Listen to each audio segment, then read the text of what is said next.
ప్రపంచవ్యాప్తంగా మందగమనం నెలకొన్న ఆర్థిక స్థిరత్వానికి భారత్ స్వర్గధామంగా నిలిచిందని ఆర్థిక సర్వే స్పష్టం చేసింది. ఈ మేరకు కేంద్ర ఆర్థిక మంత్రి అరుణ్ జైట్లీ లోక్సభలో ప్రవేశపెట్టిన ఆర్థిక సర్వే ముందంతా మంచి కాలమే అన్న ఆశావహ సంకేతాలు పంపింది. 2016-17లో దేశ స్థూల జాతీయోత్పత్తి వృద్ధి 7 నుంచి 7.75% మధ్యలో ఉండొచ్చని అంచనా వేసిన ఆర్థిక సర్వే 2 ఏళ్లలో 8% వృద్ధి రేటు నమోదు కావచ్చని విశ్వాసం వ్యక్తం చేసింది. సోమవారం ప్రవేశపెట్టనున్న కేంద్ర సార్వత్రిక బడ్జెట్పై ఆశల్ని రెట్టింపు చేస్తూ విత్త మంత్రి అరుణ్ జైట్లీ ఆర్థిక సర్వే 2016ను లోక్సభలో ప్రవేశపెట్టారు.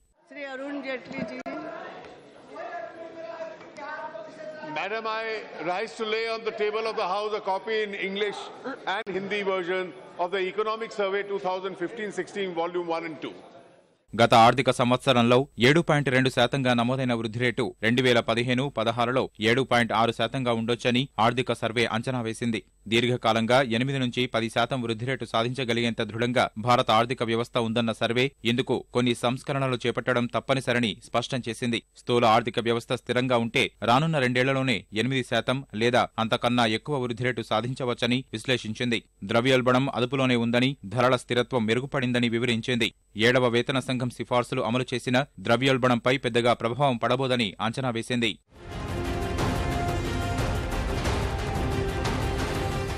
తలసరి ఆదాయం 2015-16లో 6.2% మేర వృద్ధి చెందిందని ఆర్థిక సర్వే అంచనా వేసింది. 2014-15లో 86,879 రూపాయలుగా ఉన్న తలసరి ఆదాయం ప్రస్తుత ఆర్థిక సంవత్సరంలో 93,231కి పెరిగిందని తెలిపింది. ప్రభుత్వం తీసుకున్న వేర్వేరు చర్యలతో కరెంటు ఖాతా లోటు తగ్గిందన్న ఆర్థిక సర్వే 2015-16లో సిఏడి విలువ జీడీపీలో 1 నుంచి 1.5% మధ్య ఉండొచ్చని లెక్కగట్టింది.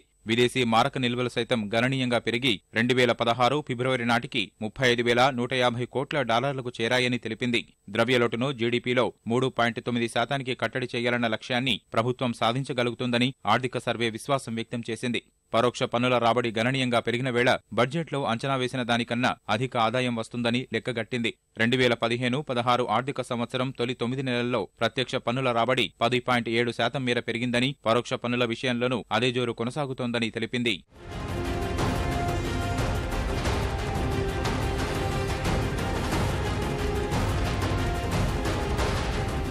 దేశ ఆర్థికాభివృద్ధిలో సేవారంగమే కీలక చోదక శక్తిగా వ్యవహరిస్తోందని ఆర్థిక సర్వే స్పష్టం చేసింది. 2015-16లో సేవారంగం 9.2% మేర వృద్ధి చెందొచ్చని అంచనా వేసింది. 2015-16లో పారిశ్రామిక రంగ అభివృద్ధి సైతం జోరందుకుందన్న ఆర్థిక సర్వే వృద్ధి రేటు 3.1%గా నమోదవ్వొచ్చని తెలిపింది. వర్షాభావం వల్ల వ్యవసాయ రంగం వరుసగా 2వ ఏడాదిలోనూ తక్కువ వృద్ధి రేటు సాధిస్తుందని అంచనా వేసిన ఆర్థిక సర్వే అయితే గతేడాదితో పోల్చితే పరిస్థితి మెరుగ్గానే ఉంటుందని వివరించింది.